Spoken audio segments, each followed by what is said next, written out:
I've never done a panel or a Comic-Con before. Well, this is my first time too. This is my first time at New York Comic-Con. What a surprise, I had no idea. I got a message. Tim Burton wants to talk to you. Oh, Tim, who? I wanted to do it right and not like have like a bald cap or anything, so I just shaved my head. And I was proud to do it. And tonight, I'm gonna do it again. Be weird. Watch the show. Give them a warm New York Comic-Con welcome, everybody.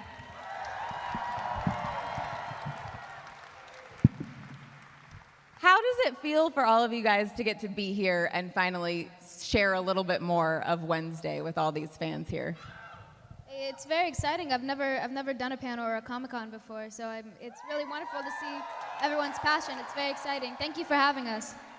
This is your very first Comic-Con. Correct. Oh my gosh. You guys, you got to show her the best Comic-Con energy there is out there.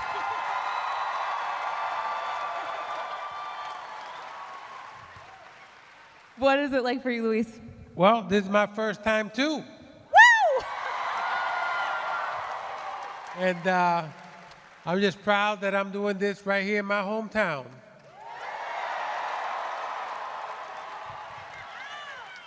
Gwendoline, if you say that it's your first time at a Comic-Con, I'm not going to believe you. This is my first time at New York Comic-Con. Is it really? Wait, is it really? Yeah, it is. Oh my God. And you all look so beautiful. Thank you for coming. What was it like for you guys working on a project that Tim was involved in? Did you have any moments where, you just really felt like, yes, I crushed that moment, or where you were on set and you were like, yep, I can see the Tim Burton-ness in here. Please. Well, I was in Cardiff, Wales, shooting a movie. And it says, I got a message, Tim Burton wants to talk to you. Oh, Tim who? Tim Burton. Okay, yeah, have him call me. So, I called my guy back, wait, you mean the guy from the Batman movies, that guy? Yeah. Oh yeah, I want to talk to him too. So, we did the Zoom meeting, and this guy comes on, and it's like, wow, it's really Tim Burton. And he was telling me about this project, and he says, I would love for you to be my Gomez. And I told him, I'd love for you to be my Tim. So, How would you guys feel if we brought out Uncle Fester? Yeah? Please welcome to the stage, Fred Armisen. Woo!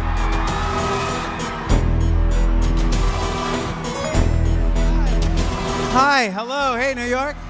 Hello. All right, nice to see you. What a surprise, I had no idea. You're as surprised as everybody here. Can't believe it.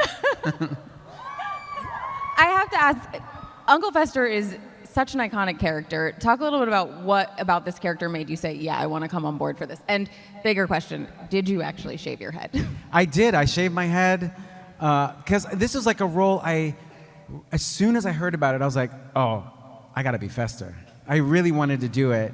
And I wanted to do it right and not like have like a bald cap or anything, so I just shaved my head. And I was proud to do it. And tonight, I'm gonna do it again.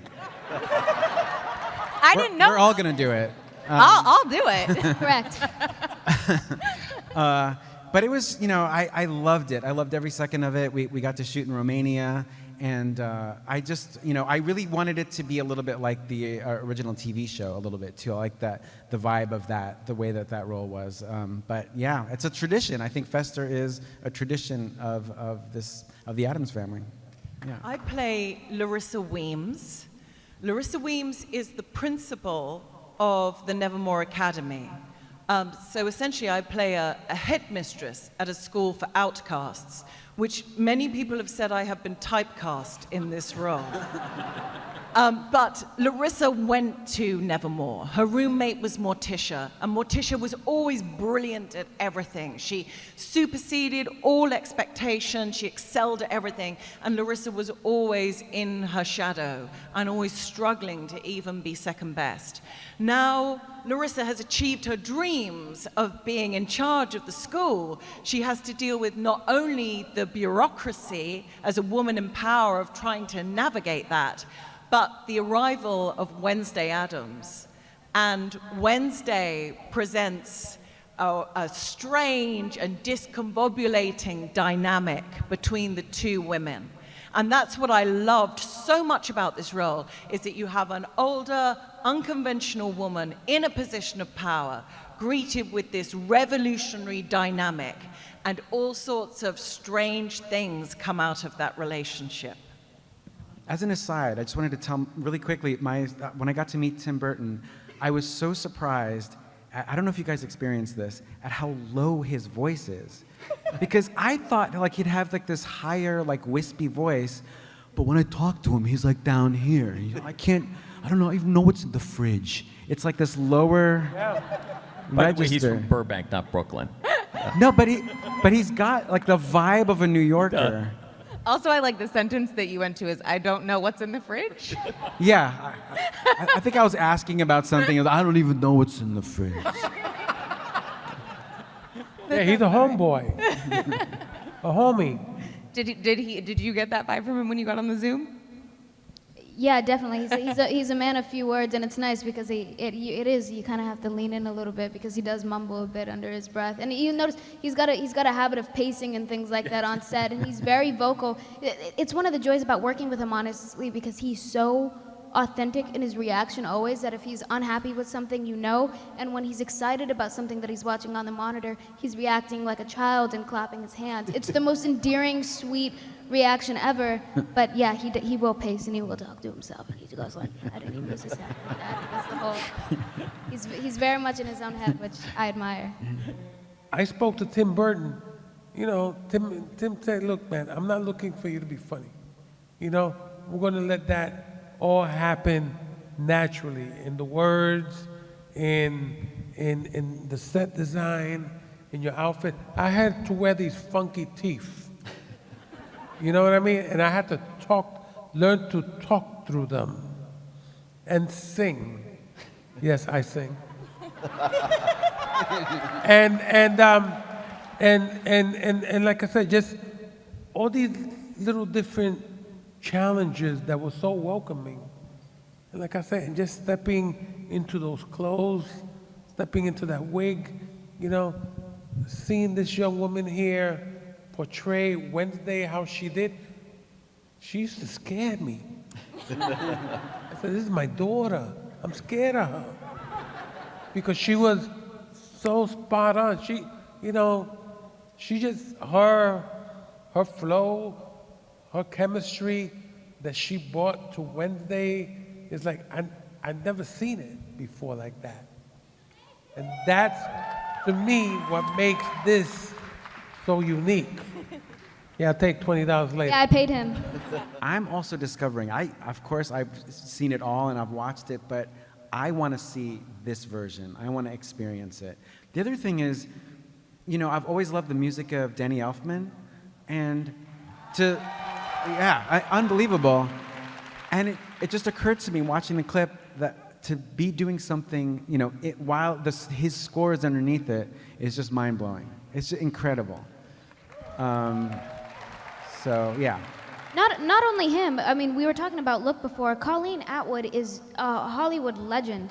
And her impact upon cinema. Tim's look isn't the same without her. She's the kind of woman who will look at a coat, add 3 buttons, and somehow it's 10 times better than it initially was. It's witchcraft. And to watch that in real time is insane to witness.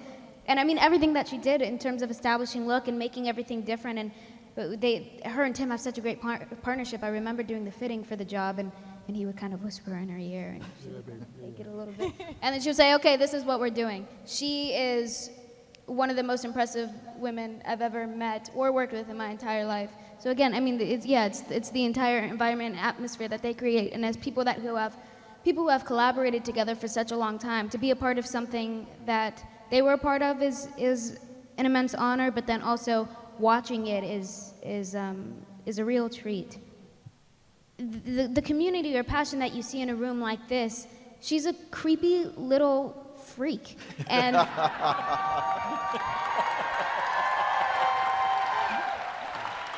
but her impact is absolutely unparalleled. I've never seen a normal person bring a group together like this and create a family like this and create a legacy like this. And that's just a testament that we need weirdos in the world, and they're what they're what make the world go round. So be weird, watch the show. Do what you want to do. I think, and another beautiful thing too about cinema and film is it should be reflective of what the real world is, but it's a break from reality. We want to go home and leave our jobs and watch something that makes our brain turn off for a little bit and gives us adrenaline and makes us happy and makes us sad. And for a show like this that has such a wide variety of characters, it really does bring so much emotion. Or that is the intention. And again, just sit back, enjoy the show, relate, don't relate. That's your business, not mine. You heard her. I know a lot of work went into this. I've never done something I don't think as demanding ever of myself in my career, and to be able to release that into the world, I hope you get lost in it.